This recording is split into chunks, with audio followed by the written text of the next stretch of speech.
Welcome back to Spilling the Tea podcast with Haylin and Kiki. And this is episode 24.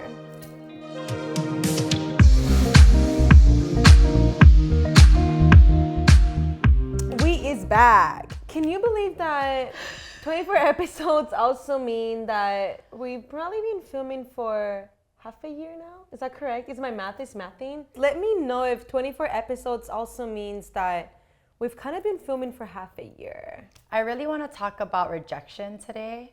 She said straight to the point. Because I'm really feeling rejected today. Why are you feeling rejected? No, but you first talk about, have you ever, before I go, like say how you were rejected. I don't want to just say all of me, like how I'm rejected. Okay, well, I just want to make sure that you're validated. Thank you, Kiki. Your concerns are important to me, so when you share something like that, I'm just like, are you okay? Do you want to turn off the cameras and talk? Right. But we'll get there. Okay. Let's see. Well, first of all, why does rejection like suck so bad? Like, why does I don't it know, hurt? but it's so like when I feel rejected, which I don't anymore because Girly Pop out here has a lot of confidence. Check out our latest episode if you want to learn more about confidence. But it's very painful. It almost feels like, you know, that sinking feeling? Oh my God, I hate it. It's like a sinking feeling. I feel warm. I don't know. I think it hurts. Warm? Yeah. When I'm rejected, I get like my body temperature changes. I get very, very warm. Like your whole body or? Like, no, like in my chest area. I see. That's so cool that you're like that connected to your body that you know. Well, only because, shout out Becca, she's been teaching me about mind and body and emotion connection. Shout out Becca, she's an amazing therapist. Y'all. But, yeah, I think rejection hurts so bad because you're feeling like left out. You're feeling like you're not enough. You're feeling like you're not cutting it, you know? And I feel like once you're rejected, it's very hard to not be rejected. Like not feel No, it's rejected. like if I reject you now, I'm more likely gonna like reject you for like the rest of my life. You know what I mean? Like it's not, you know, like when you have an argument with a friend, it's very easy to make up. You're right. You know, when I reject someone, like I'm more likely not gonna take you back, and so you just kind know of cut that people off. Yeah, it's like it draws the line. Mm-hmm. You know. Right. Yeah, I think there's multiple forms of rejection. But why do you think it hurts so badly? Well, actually, there's science on this, and she said, "I got the facts. Spit them out." And the primal, like lizard brain, you know, primal brain versus wise mind that we talk about. The same. Okay, so we were always Wait, can I start again? Like a DJ. Wait. Can you cut this out? Okay. The reason that it hurts so much, and we actually physiologically can feel that pain when we feel isolated and rejected, is because from a primal standpoint, we have always been part of a tribe. So we need to be connected to a tribe for our survival, right? Like back then. And so that's why even in the same regions of the brain, like that light up for physical pain, when you're isolated and rejected, those same regions of the brain are activated. And so we are actually experiencing this form of pain when we go through rejection. And that's why a lot of times we're dysregulated, we're crying, we're, you know, in bed. Like it can like trigger a depressive episode, things like that. But it does feel like what Kiki's describing as that like gut. Yeah, it's like a very uneasy sucker sensation. punch, you know? Even with breakups or like, I don't know, what are types of rejection that are very common in the cafe? This person doesn't like me. Yeah, dating. Because, of course, all teenagers person go through doesn't that. like me because I do this and this or that. Another type of rejection, which the one that we see the most, the parents, which is, I would say, is the most hurtful. Which I kind of experience it, not because I'm LGBTQIA, but just for other reasons. Another type of rejection that we see, this is a personal one, when we try to collaborate with other people. Mm-hmm. You know, we see that a lot. Mm-hmm. Like that rejection because, well, you're too brand new. Or you're too gay. Or you're too gay. No, but that's real, you know? It is real. It is real. Yes. And also, I think not to get too deep, but I am a therapist. So that the deepest kind of rejection is like the rejection of yourself. Oh, tell me more about that. Okay, so, for instance, like our kids at the cafe, right? A lot of times they don't accept themselves. And so that's where a lot of like self-hatred comes from. Like, I wish I wasn't gay. I wish I wasn't trans. I mean, this is a very common experience for LGBT people. Or for instance, say I'm rejecting myself, like I don't feel like I love myself, because of certain traits that I have, or certain patterns that I have, or certain behaviors that I have. I can even reject myself. And I think that's the most detrimental type of rejection.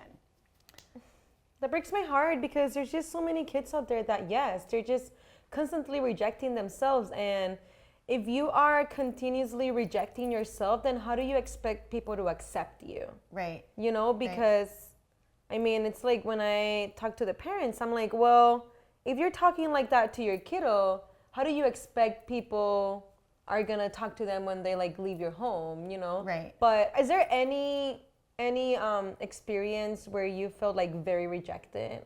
Oh my gosh, so many. Just one. Do you want to go first? Yes, I can do that. Let me see. This is just. Wait for the car. Yeah. He's so crazy. The car. Ask the question again. Okay, wait. Maybe Alex can cut this part. But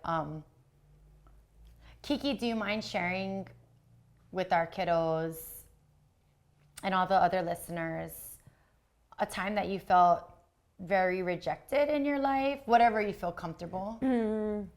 I always tell whenever we do trainings with our staff, whenever we do groups with our kids, I always like to say that it's a gift whenever anyone shares anything about their personal life, because it does require that level of like vulnerability, and it requires that level of courage. But especially when we're training, we utilize our own actual problems when we're training. So for instance, say if I'm training a pre-licensed therapist, when we're role-playing, a lot of times we are utilizing real problems so that we are gifting that therapist, a true experience that you can develop these skills to help someone move through crisis, or move through depression, or move through anxiety.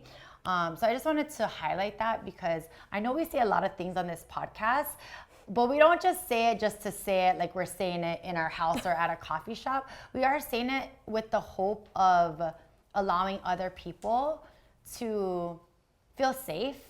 And, Kiki went through that. Haylin went through that.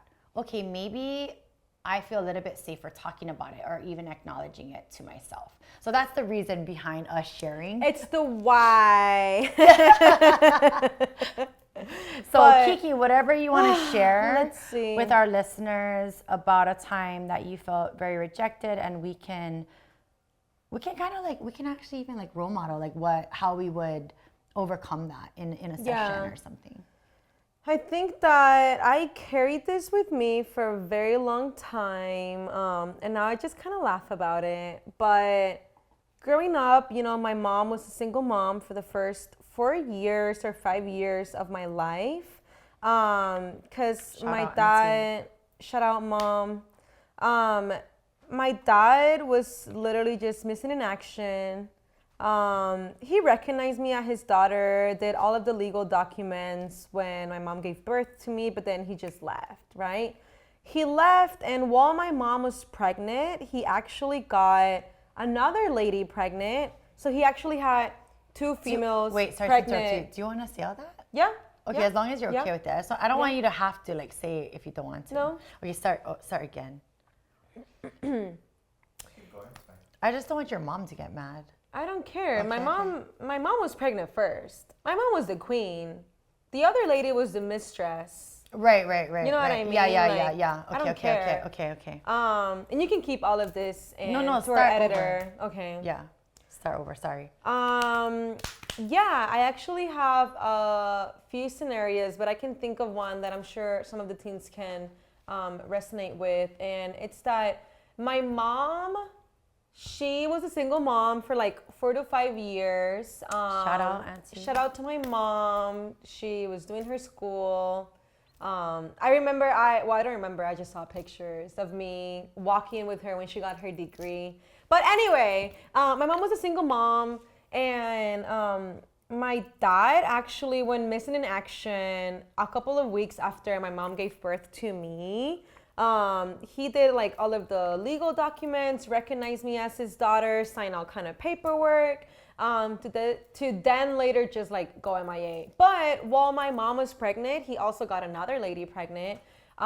So he ended up choosing that second lady that he got pregnant, and he basically created a family with her. They ended up getting married. They have 4 children together. And for me, growing up, it was really, really hard to understand why my mom was a single mom and like why was my dad never there. And my mom was really open about it through it all, but I still could not help but feel rejected by my dad. Because, I feel like when I'm not a mom, I'm not a parent, but when you have your first kid, there's supposed to be that very special connection with you and that, first children or first child of yours. Just because they're your first everything, they're your first baby, first diaper, first baby shower, like literally first everything. And my mom, when I would ask her, I feel really bad. And I was an adult, I would ask my mom, like, when I would get angry at her, I would be like, well, why didn't you marry my dad? Like, why do I not know my dad? And luckily, I have a great stepdad. My mom got married when I was 6 years old. Oh my gosh, and I had an he's so amazing stepdad. Shout out, Dad. I know Shout you're out, watching Uncle. this because you've been watching every single episode. Yeah, he really does. He watches every episode. Oh my gosh. So I love you, Biggest Dad, fan. and I miss you so much. But my mom got married when I was 6 years old, and I remember, I never had a paternal figure. I mean, I always had my grandpa, but he was also very busy. And I remember when I was 6 years old, walking into my dad's home. When I say dad, this is my stepdad.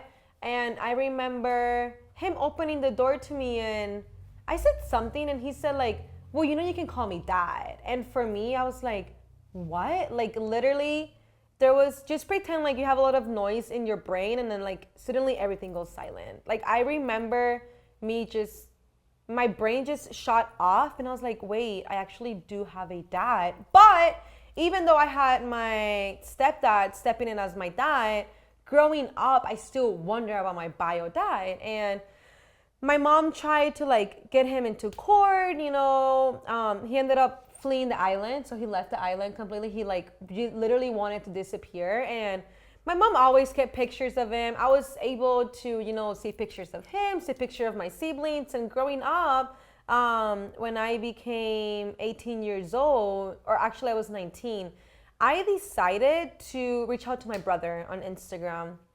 I reached out to him, let him know who I was, and he actually had known about me. But when we start talking and we start like exchanging, conversations, I asked him about my dad, and he's like, yeah, he really does not want to know anything about you. He doesn't want to have a relationship with you. He actually still to this day says I'm not his daughter. So again, I am going to that rejection, and it was really hard for me. But then later I was able to understand that rejection was actually redirection. And I am very lucky and blessed to have a dad like my dad, Mike, for those that know my stepdad. He was able to provide for me. He gave me a roof. He took me under his wing. His family is my family. He never introduced me to me as his stepchild. He was really that father figure that I needed. And he has been everything that I've craved in a dad. And I'm just so lucky and thankful to have him, because I know that there are many kids out there that are not able to experience that. And I know that our teens here at Spill the Tea Cafe, they get a lot of rejection of their parents because of who they are. And I just want you guys to know that it does get better. And if you're not lucky enough to experience the love of a stepdad, just know that you have teen mentors at Spill the Tea Cafe that are here to take you under their wing and provide that mentorship that you may need. I know that for me, it was kind of hard when I was filling out like like my FAFSA documents. Yeah. Whenever it would ask me for like my bio data, I would be like, well, I don't have that. So what do I do? And I know that, you know, our teen mentors can help you fill in that gap. If you ever need advice from an adult, you know, we are here for you. And I just wanted to share this because, again, I know it's like a very, very painful thing that you have to go through. But just know that sometimes being rejected, it's better than having a fake connection with someone that may not value you for who you are. And long story short, I recently called my dad, my bio dad. I found his phone number, and I recently called him, and I was like, hey, this is Krizia, and I'm your child. And he was like, no, you actually got the wrong number. And when he hung up, it didn't feel like he was rejecting me. It was more like I was able to laugh out of the situation.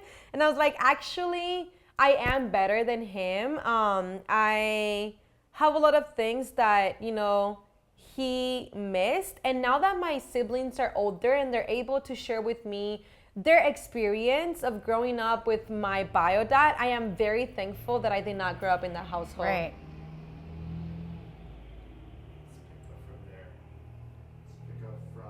My siblings, Just say now that I, yeah. It's gonna pick up from when you said when you called in. Okay. Start from there. Sorry. No, You're good. that's good, Kiki. Yeah, I like that. Super good. Okay.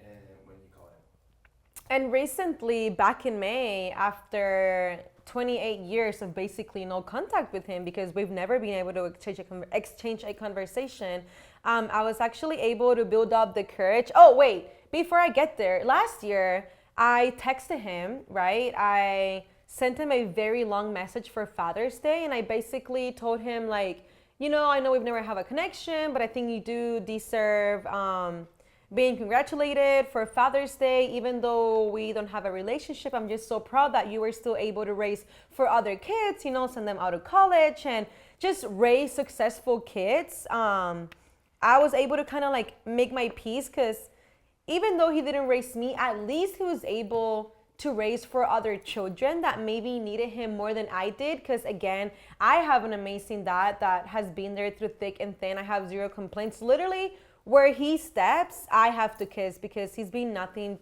but great to me. But just recently, earlier this summer in May, I was like, you know what, this is going to be my last effort. I am going to call him.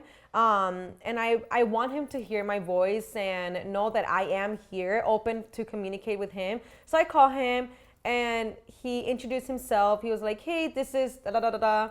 And I was like, oh, great. This is Krizia Rosario. And, you know, I am your daughter. And he was like, no, you actually got the wrong number, and he hung up. And a few years back, I probably would have cried myself to sleep. But in that instance, I just hung up and laughed. And I was like, actually, like, this is it. This is the closure of my chapter. And again, it just all goes back to rejection is redirection. And it allows me to really put in all of my, I guess, thoughtful, or not thoughtful, all of my how do you say, like, my not my thankful, but there has to be another word to fill in that gap. My gratitude. Gratitude. I was able to, you know, put all of my gratitude towards my stepdad. Right. Because even through it all, my stepdad would always affirm me that, hey, I am here, but if you want to reach out to your dad, you're more than welcome to. And I think that also helped me because it felt like I was being supported by other people. And all that allowed me to understand that rejection is redirection. And honestly, you don't want to force relationships with people that are not seeing your value. You know, you don't want to force fake connections. So I would rather my dad, my bio dad, to just stay in New York, do your thing. Just don't call me when you're about to die because I know you will. But yeah, that's a time that I faced rejection. And I know that many of our teens, unfortunately, have also had that disconnection from their parents. Yeah, I think that was, well, first, thanks for telling us all that because I know it's been like a long journey for you. And that's something that's hit so close to home for so many kids. And I believe that you've been kind of like teetering with this or investigating this or really trying to dissect it for a long time. It's been exhausting. It's been very, very exhausting. And it's hard because his mom recently like died, I think it was last year. And when I found out, like, I cried even though I didn't know this person, because again, I'm like, I have to grieve the potential of like, who that family could have been for blah, you. blah, blah. Right. And also the unknown and the uncertainty of all. I mean, not obviously we're very certain that that's your father, but the uncertainty of like, are you ever gonna call me? Like, are these siblings gonna call me? Like, there's just a lot. And I think that rejection a lot of times feels so personal, like something's wrong with me, like something I did wrong or something not valuable about myself.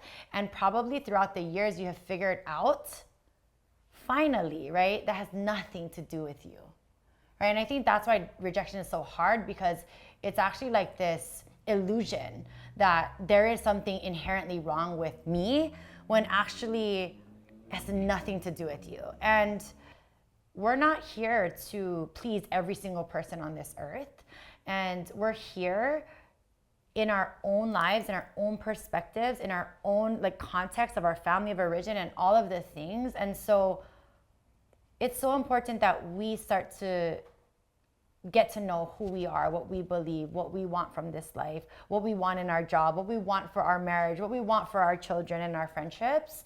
That's the only way that we can really overcome, right? This rejection is really polarizing. We have to be polarizing, especially like in this work. We have to. What is that Aristotle quote thing? If you, I don't know, you're the one sharing quotes on Instagram, not me. Well, it's so true. Like, if you want to avoid criticism, then do nothing, say nothing, be nothing.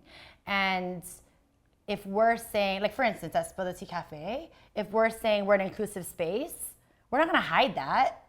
If that means that we're going to be polarizing and anyone who is homophobic doesn't want to come to Spill the Tea Cafe, then stay out. No, Kiki, but my point is that, like, sorry, part of overcoming the rejection is understanding that this is intentional. Like, it's intentional that we're being polarized. It's intentional that we are an inclusive space. Does that make sense? Yes, and also know that it, again, like she said earlier, it has nothing to do with you. It's just literally an illusion. So yeah, if they don't want to come to Spill the Tea Cafe and they want to reject us because they're homophobic, then that's on them, not on me. I'm not going to feel bad about it. I used to, but not anymore. Right. Haylin, I don't know, it's a whole other story. She's still navigating through it. Can you tell us the most recent? Well, I'm a little like more professional than Kiki. Because I don't have a license to lose. But tell us, please. I want to hear this one.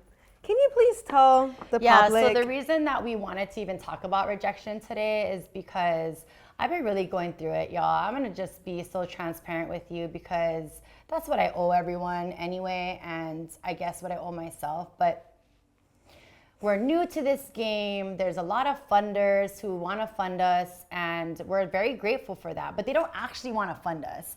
And so we were talking with this one funder for a long time, maybe like months and months and months, 8 months. Since April. And they first said that they were going to give us this huge amount of money, and then they like decreased it, and so upfront about, hey, I took out a loan, hey, I did this, hey, I'm like, it's literally just me and Kiki, like, hey, we need help with anyway, we need help with a lot of things in terms of business, like, what is it called? See how new we are? Like capacity building. We need help with, our infrastructure. We need help with strategic planning. Just like, we were just way too transparent because we thought.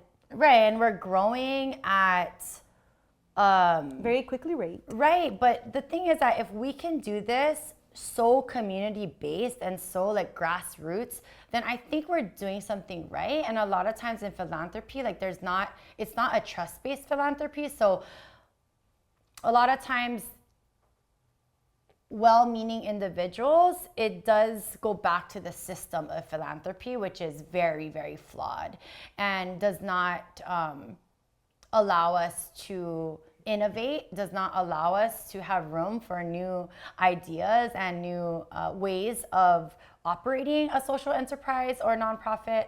And they really want to see us just like very, very poor. And which is not the way we're gonna operate. We're gonna change the narrative of how mental health and not mental health, how about nonprofit looks like. It's really hard because when you're trying to solve a huge problem, like a social issue, not just LGBT, I'm saying any social issue. In right? this case, mental health and, the way it's being delivered and the model around it. Because you got to think about it. The way people expect us to perform is the way they made it like 50 years ago, which clearly it's not working. It hasn't been working. I mean, the whole charity model, I don't know if people know this, but it comes from the Puritans, where you're giving a penance, like, oh, I am rich, and so I am gonna give you this money so that I feel better. Or I have sinned a lot, so in order to like pay my sins and my debts, like I'm gonna like donate, right? But those people that they're donating to, they want to make sure that you're still very poor. And you can't solve huge worldly problems with no money. Like if I want to get people in my clinic and make sure that we can get every single kid who comes through our clinic, we can get them better, that's going to require top talent, right? That's going to require infrastructure. That's going to require a new level of thinking and funding, right? And the risk that you invest into a nonprofit is not the same rules, right? And that they have in the nonprofit. So for instance, if you're not showing them immediately in 1 year that you're profitable or you're bringing in the amount of revenue that they feel is, it kind of feels like, literally, it kind of just feels like a narcissistic like husband or boyfriend who won't let you, like who makes a lot of money and who says they want to help you, but then they won't let you spend the money the way you want.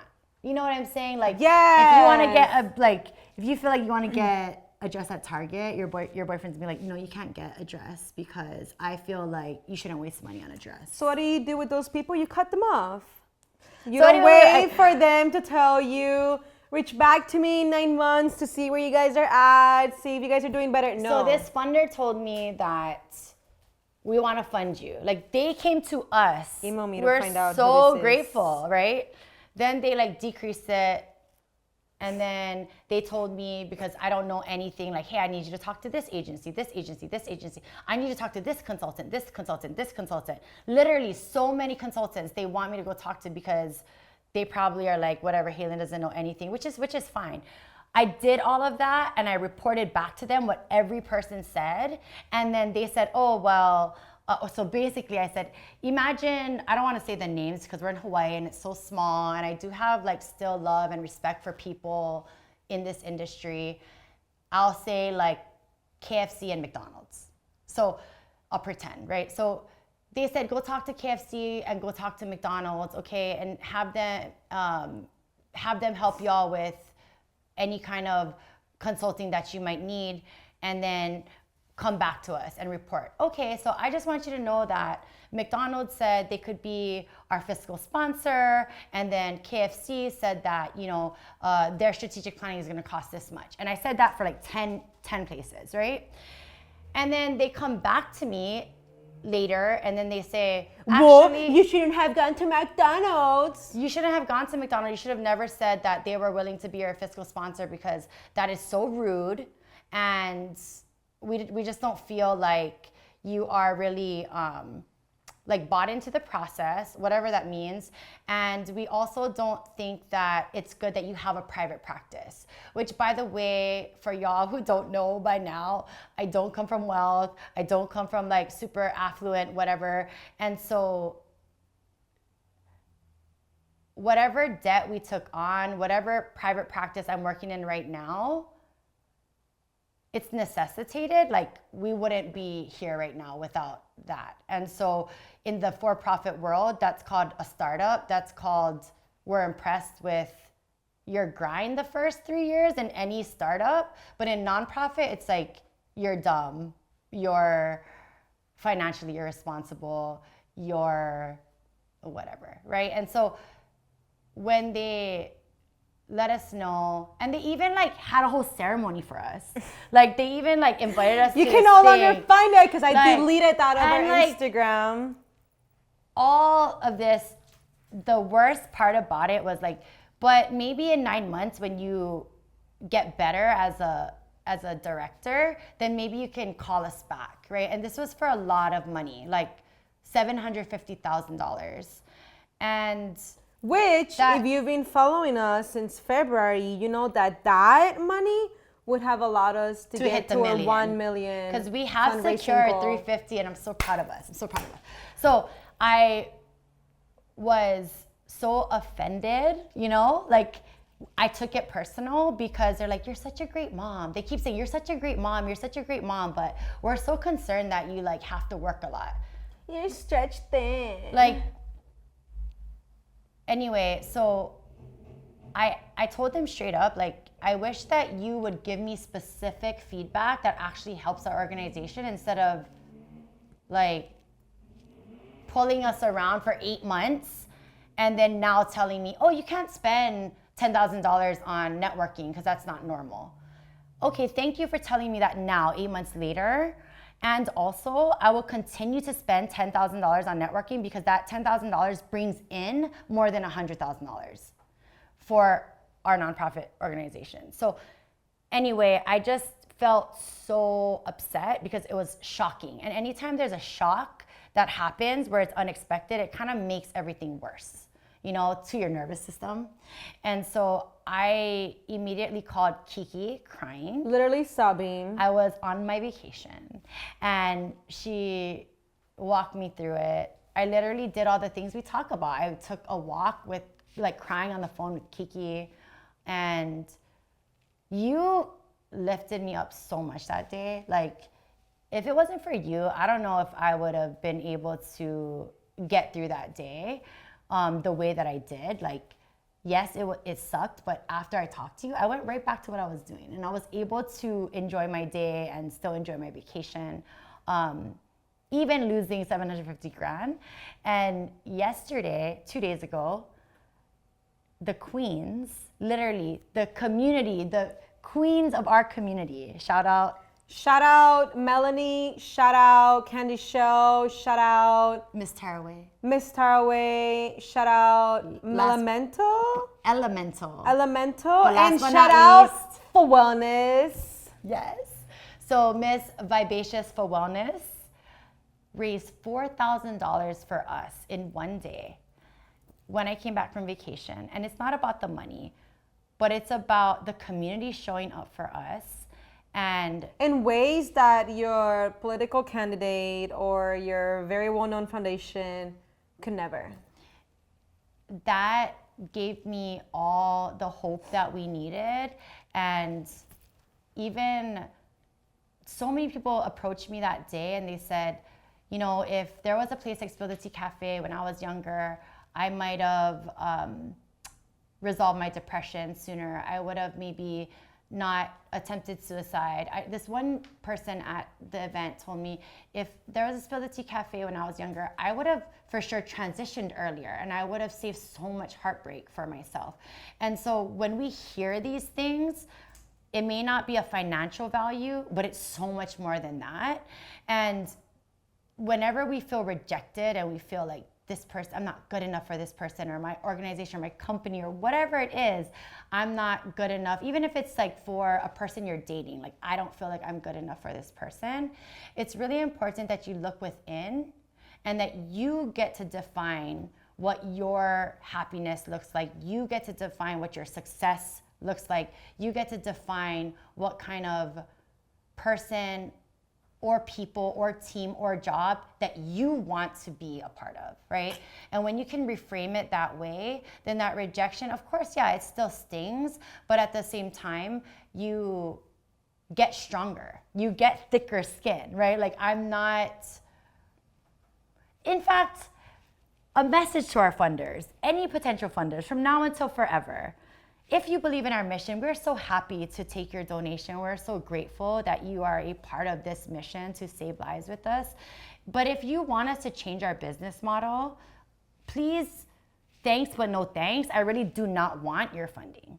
So we are rejecting you and redirecting you into another business that could use the help, and are okay with not staying authentic with themselves and being colonized by outsiders. So. Also, like, please remember that a lot of these foundations are similar to just the entire late stage, like, capitalism, and they come in and then they leaving the nonprofit worse off than when before they met us, right? And so this is really something that we see time and time and time again. There's even a movie about it called Uncharitable. Highly recommend. It's about changing the narrative of nonprofits. It's about changing the narrative of how we see ourselves, how we see these kids, how we see the youth, even like how we see the future of mental health, right? All of this is a privilege for us to be talking about this, because we're not like starving and, do you know what I'm saying? We're not like starving and we don't know where our next meal is coming from. There's other countries in this world who that is the actual problem. So while acknowledging that this is a privilege, I still think there's so much work that needs to be done in order to get to the place where we know our kids deserve. Period. Does that make sense? Or I know I'm just like going off, but it does. But before we end this episode, I know that you taught me about the rain. Okay, yes. So please, before you leave, can you teach our kiddos? So anytime that we feel very rejected, or we're in this spiral where an emotion is consuming us, all consuming, you can think of I forgot who came up with this, but I'll try to like link it to the notes. But RAIN is RAIN. And so you want to first recognize, right? R stands for recognize. If you don't recognize that this is rejection, then you might think it's anger, or you might think it's something else. You know, you might think it's, like, I want you to be able to admit to yourself that this is rejection. Like, for instance, if I take the example with you and your biological dad, like, what if you didn't think it was rejection? What if you just thought it was hate for him? You know what I mean? So you have to do that self-work to recognize that this is rejection, the feeling of rejection. Know that all rejection feels terrible, right? Because of that primal standpoint of us always having to belong to a tribe. The next letter is A, right? Allow emotions to be there. Right. So allow that, I don't want to swear, but allow that really terrible, junky feeling to be there. Like, that's sinking heavy. Don't try to just do drugs or drink alcohol, right? Like, what I'm saying is, like, please be brave and courageous. Sit with it. To say, like, I do feel rejected. I do feel hurt. I do feel like abandoned or whatever, right?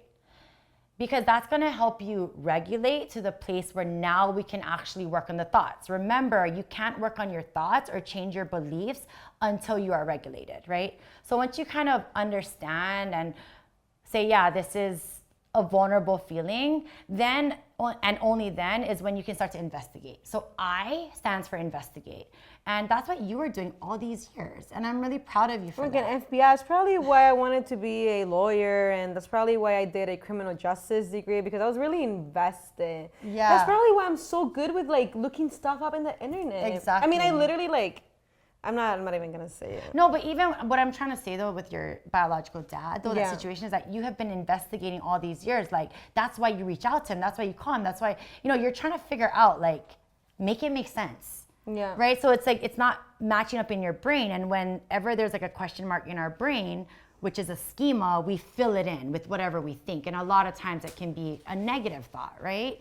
So investigating, why do I feel this rejection, right? Investigating, okay, I know why I feel so rejected is because 8 months of my life, you know that I'm spread thin. Yeah, you know that I'm working a lot. Yeah, and what?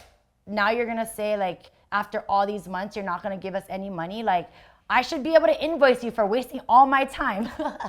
Like, do you know what I'm saying? Like, but this is an investigation. And if I go a little bit further and, yeah, go further, Haylin, like, go deeper, like, be the person that you want to be and stop being petty. the real thing that I've learned from this investigation is actually, I don't want to engage with these funders, period. So now my strategy is a little bit different. Like, I want to interview you as much as you're interviewing me. And I want to make sure that when you want to give us money, that it's according to our rules and not yours. Because if not, then we rather just do this ourselves, right? Like we've been doing for the last 2 years. So yes. So allow that investigation to happen. And then last but not least is N. What does N stand for? Nature. Nurture. Nurturing, yeah. which is what my dad did with me. My stepdad, you know, throughout the entire time, he was teaching me how to be kind to myself. Yes, and that's what Kiki did for me. That was rough, and you all. it's not that day, you know, and it's not, I'm not saying that we have to get that nurture from externally. Like, I really want us to get that nurture internally, right? And I think I'm getting better at it. But in that moment, you really helped me. But to nurture ourselves, to nurture our inner child, to reparent ourselves, that concept of reparenting is really just, what did you need? Like, Kiki, what did you need at that 6-year-old time? What did you need from your biological dad? What did you need last Father's Day on, you know, like, you are looking for that validation. You're looking for that love, but you get to provide that for yourself, like you're doing right now. And I get to provide that for myself, like knowing that, you know what I've done for this organization is enough, as evidenced by that fundraiser that we had the other day. Okay, come on. And shout out to the queens who, I don't know if you guys saw on our Instagram, but 2 weeks ago, basically For Wellness created a domino effect. And after her debut at Hula's, the other queens from the, what is it called? The Imperial Court. Yeah, no, like, they've always been supporting us, girl. Like, yes, they supported us, Anime, and even Miss Anime and Miss Callista Fox, they already performed at Pride Fest. Yeah, but if you guys haven't seen, just 2 weeks ago, they also did it was called Brunch at Night, and it was for benefit of Spill the Tea Cafe. So all of this just to say that they are the ones showing up. They are showing up and showing out. We would not be here without them, our community. So thank you guys. Ciao.